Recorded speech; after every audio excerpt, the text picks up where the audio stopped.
누가복음 2장 48절부터 52절까지의 말씀을 교독해서 읽도록 하겠습니다. 제가 먼저 읽습니다. 그의 부모가 보고 놀라며 그의 어머니는 이르되 아이야 어찌하여 우리에게 이렇게 하였느냐 보라 내 아버지와 내가 근심하여 너를 찾아노라.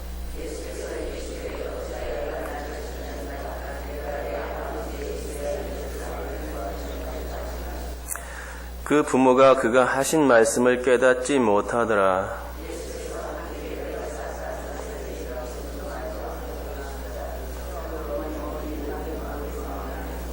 함께 읽겠습니다. 예수는 지혜와 키가 자라가며 하나님과 사람에게 더욱 사랑스러워 가시더라.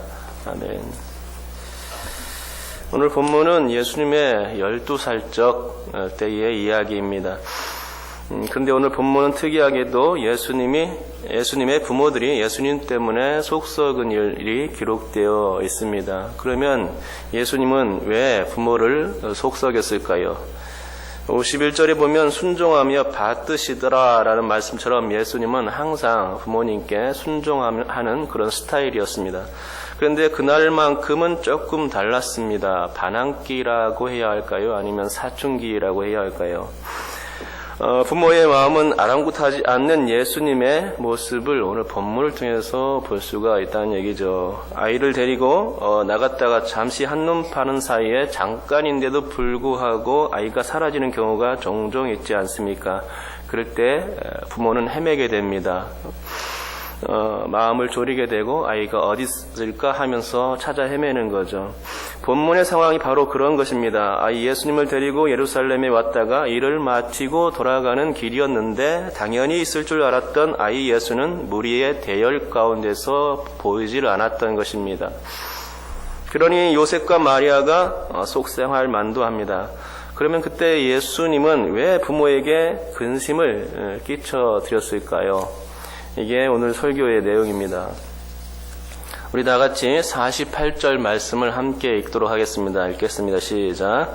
그의 부모가 보고 놀라며 그의 어머니는 이르되 아이야 어찌하여 우리에게 이렇게 하였느냐 보라 내 아버지와 내가 근심하여 너를 찾아노라. 아멘. 여기에 보면 속썩은 부모의 모습이 고스란히 담겨 있습니다. 보라 내 아버지와 내가 근심하여 너를 찾아노라 라고 말하는 거죠. 이 말은 어머니인 마리아가 예수께 한 말입니다. 그렇지만 아버지도 마리아와 같은 마음이었음을 이 마리아가 얘기해주고 있는 것입니다. 너를 찾느라 얼마나 애를 태웠는지 아니? 라면서 그 속상함과 진심 어린 마음을 표현했던 것입니다. 그러니까 마리아의 말에 의하면 아이 예수는 반드시 부모와 함께 있어야 한다는 거였습니다. 아이 예수는 부모의 말에 순종해야 되고 또 12살 된 자녀는 아직은 미성숙했으므로 부모와 함께 있는 것이 당연하다 하는 것이었죠. 그래서 아이야라고 부른 것입니다. 호칭을 아이야라고 했죠. 예수님을 아이라고 한 것은 아직 미성숙하다 그렇게 본 것입니다. 그러니 마리아 딸에는 예수님이 부모와 함께 있어야 한다는 것입니다. 인간적으로 보면 마리아의 말은 이상할 게 하나도 없는 말이죠. 예수님은 육신적으로 보면 정말 자기 아들이 맞고 또 자기 몸에서 나왔으니 어린아이는 마리아의 아이가 맞습니다. 그러기에 예수님을 아이라고 불렀던 것이고 또 자신의 아이이기 때문에 왜 부모에게 근심을 끼치느냐라고 말할 수 있었던 것입니다. 이 대목만으로는 부모인 요셉과 마리아의 의견이 절대적으로 맞는 것이죠. 그리고 당연히 외출했다가 시간이 되면 집에 가야 하는 게 맞고 또 집에 갈 때에는 온 가족이 함께 동행하고 움직여야 하는 게 맞습니다. 왜냐하면 당시에는 교통편이 매우 좋지 못한 편이었고 예루살렘에서 나사렛까지는 몇십 킬로는 걸어가야 하는데 보통 일이 아니었던 것입니다. 더군다나 그 길 와중에는 산적들이 있어서 도처에 있기 때문에 순례객들은 항상 무리를 지어서 이동하곤 했었습니다. 설사 예수님이 어른으로 성장했다 손치더라도 혼자 다니는 것은 지극히 위험한 상황이었던 것이죠. 더더군다나 예수님은 당시 12살밖에 먹지 않았으니 부모인 요셉과 마리아의 걱정이 클 수밖에 없었던 것입니다. 하지만 예수님은 부모의 걱정이란 이 말을 뒤로 하고 찬바람만 일으키는 말을 하셨습니다. 예수님의 말씀을 우리 다 같이 한번 읽어보도록 하겠습니다. 49절 말씀입니다. 다 같이 읽겠습니다. 시작. 예수께서 이르시되 어찌하여 나를 찾으셨나이까? 내가 내 아버지 집에 있어야 될 줄을 알지 못하셨나이까? 하시니. 아멘. 예수님의 이 말씀은 핵심이 세 가지입니다. 첫째는 왜 날 찾았느냐 하는 것입니다. 제가 지금까지 말씀드렸듯이 예수님의 부모는 예수님을 찾아야만 할 분명한 이유가 있었습니다. 그런데 예수님은 왜 날 찾았느냐고 반문하고 있는 것입니다. 마치 찾을 필요가 없다는 말처럼 들리긴 합니다. 부모의 잘못인 것처럼 이렇게 예수님께서 내지르고 있는 말입니다. 나를 굳이 안 찾아도 되는데 왜 찾았느냐며 되려 예수님은 부모에게 이상한 눈길을 쳐다보는 것입니다. 여러분 그러니 이해가 됩니까? 둘째로 예수님은 내가 내 아버지라고 말씀하셨습니다. 예수님 바로 앞에는 아버지 요셉이 있었음에도 불구하고 다른 아버지를 말하고 있는 상황이라는 것이죠. 요셉이 친아버지는 아닐지라도 어머니인 마리아와 함께 살고 있기 때문에 기른 정을 생각해서라도 그런 말을 해서는 안 되는 거였습니다. 더욱이 요셉이 보는 앞에서 그런 말을 할 수 없는 거죠. 그러니까 예수님이 내가 내 아버지라고 말한 것은 예수님의 실수였고 또 요셉에게는 충격이었다는 말입니다.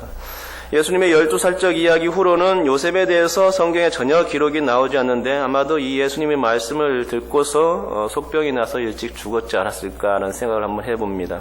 물론 농담이고 그만큼 요셉은 아이 예수에게 듣지 말아야 할 소리를 그때 들었다는 것이고 그것은 망치로 머리를 두들겨 맞는 것과 같았을 것입니다. 아무튼 예수님의 요지는 자신의 아버지가 따로 있다는 거였습니다. 그러니 요셉의 부모가 이 얘기를 듣고서 과연 그 말을 이해했을까요? 셋째로 예수님께서 하신 말씀은 내가 내 아버지 집에 있어야 한다는 거였습니다. 갈수록 태산이고 점점 알아듣기 힘든 말을 하고 있는 것입니다. 이 얘기를 들을 때 요셉과 마리아는 문득 옛날 이야기가 생각났을 것입니다. 12년 전에 있었던 일이죠. 아니 예수님이 잉태하기 전 일이니까 거의 13년 전의 일입니다. 그때 천사가 요셉과 마리아에게 나타나서 아이가 태어날 것이고 태어나면 그 아이의 이름을 예수라 하라 지시를 내렸던 때입니다. 요셉에게는 마리아 데려오기를 무서워하지 말라 지시했었고 마리아에게도 무서워하지 말라 하며 내가 하나님께 은혜를 입었다라는 말씀을 천사에게서 들었습니다. 그리고 마리아에게는 특별히 나실리가 하나님의 아들이라 일컬어질 것이라 천사로부터 들었던 것입니다. 그런데 그 사건이 지금 이것과 무슨 상관이 있단 말입니까? 사실 나실리가 하나님의 아들이라는 사실과 이 아이 예수가 내 아버지 집에 있어야 한다는 이 말이 매치가 좀 잘 안 되는 것입니다. 요셉과 마리아는 이 얘기에 대해서 과연 얼마나 이해했을까요? 성경은 말합니다. 그들이 이해하지 못했다는 것입니다. 요셉의 경우는 일찍 죽었기 때문에 더 이상 생각할 수 있는 시간이 없었을 것이고 마리아의 경우도 예수님이 자신의 아이라는 생각을 벗어나기는 그렇게 쉽지 않았을 것입니다. 이때로부터 한 20년쯤 지나서야 세례 요한이 예수님을 하나님의 아들이라고 전했고 또 예수님도 자신을 하나님의 아들이라고 했을 때에야 조금은 이해했을까요? 하지만 그때도 충분히 이해하진 못했을 것이라 생각합니다.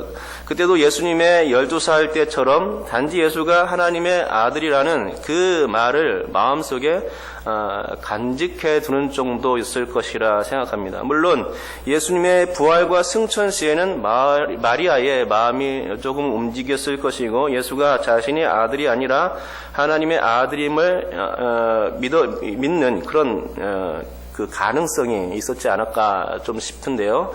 하지만 이것도 성경은 침묵하고 있기 때문에 잘 모릅니다. 오늘 본문도 마찬가지입니다. 50절을 우리 다 같이 한번 읽어보겠습니다. 읽겠습니다. 시작. 그 부모가 그가 하신 말씀을 깨닫지 못하더라. 아멘. 깨닫지 못했다는 것이죠. 예수님의 그 짧은 한마디를 그 예수님의 부모가 깨닫지 못했습니다. 그 짧은 한마디에 세 개의 핵심이 있는데 그것들을 다 깨닫지 못했습니다. 그들은 어찌하여 나를 찾으셨나이까? 라는 물음을 깨닫지 못했고 또 아버지라고 하는 이 말도 깨닫지 못했습니다. 마지막으로 내가 내 아버지 집에 있어야 한다라는 이 말조차 그들은 깨닫지 못한 겁니다. 그들은 단지 예수가 육신의 아들로만 보일 뿐 그 이상으로 보지 못했던 것입니다. 예수님이 하나님의 아들이라는 생각을 그때에 했었더라면 그들은 예수님을 결코 아이라고 부르지 않았을 것입니다. 예수님이 사람이 아니라 육신을 입으신 하나님이라는 사실을 제대로만 판단할 수 있었더라면 그들은 예수님을 비록 어렸지만 메시아로 대접했을 것입니다. 하지만 그걸 깨닫지 못했으니 예수님은 그저 아이일 뿐이었고 12살 아이가 뭘 알겠어 정도였을 것입니다. 단 마리아는 이 모든 말을 마음에 둘 뿐이었죠. 마음에 두었다는 말이 무엇을 의미하는지는 잘 모르겠지만 자꾸만 예수께서 하셨던 그 말씀이 귀에 맴돌고 또 거슬렸다는 말일 것입니다. 그리고 시간이 흘러 가나라는 동네에 혼인잔치가 벌어졌을 때의 일입니다. 혼인잔치에는 많은 사람들이 와 있었고 또 그 자리는 매우 흥겨웠습니다. 그런데 잔치 자리에서 흥을 돋울 제일 중요한 포도주가 그만 떨어져 버렸죠. 그때 했던 마리아의 행동이 참으로 의미심장합니다. 참으로 이해가 되지 않는 일이긴 한데 예수님께 포도주가 떨어졌다고 말했던 것입니다.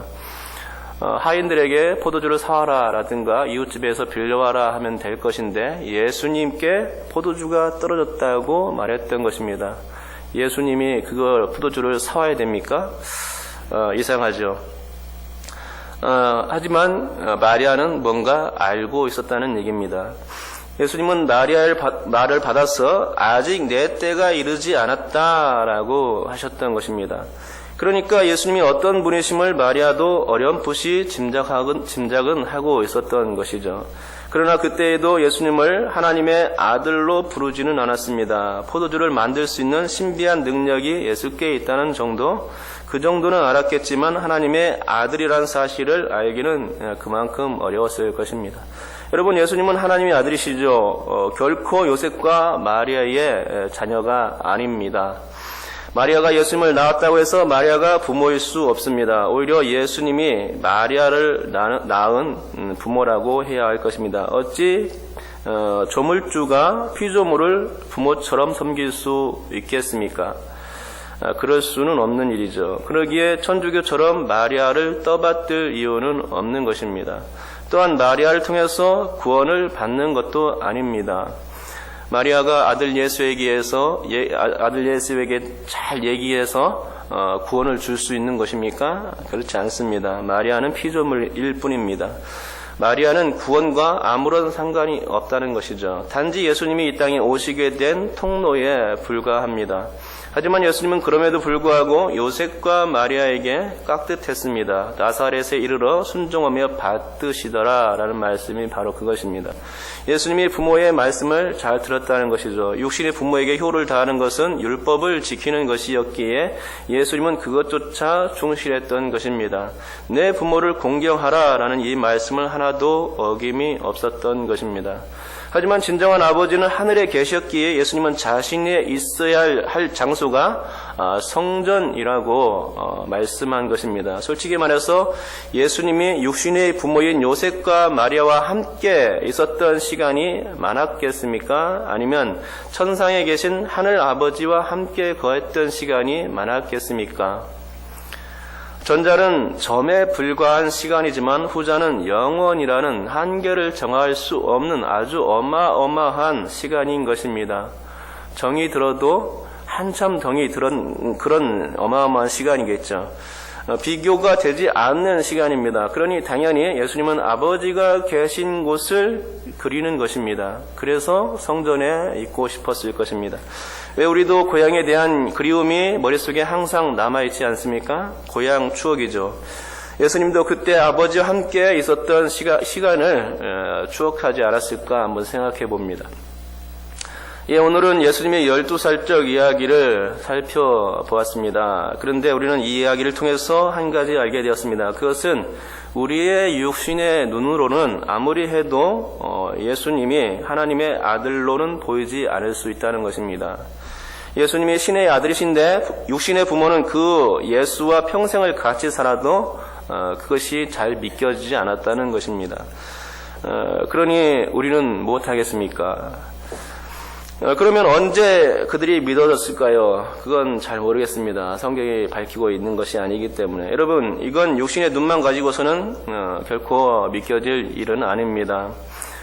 왜냐하면 인간이 너무나 부패해졌기 때문입니다. 우리의 눈이 영적으로 많이 망가졌다는 얘기죠. 성령께서 도와주지 않는 이상 그런 신앙적 고백을, 영적인 고백들을 해낼 수가 없는 것입니다. 이와 같이 우리의 육신은 매우 망가져 있습니다. 가망이 없습니다. 구원이 와도 그 구원이 구원인 줄 모릅니다. 하나님의 아들과 함께 살아도 그 함께함이 진정 최고의 삶인 줄 모르고 지냅니다. 감각이 매우 무뎌진 것이죠. 그러면 우리의 영적인 감각을 살릴 수 있는 길은 과연 무엇이겠습니까?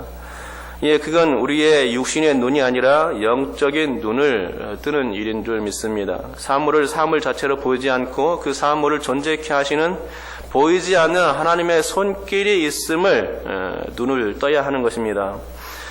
보이지 않는 세계에 관심을 가져야만 우리의 영적인 눈을 뜰 수가 있는 것입니다.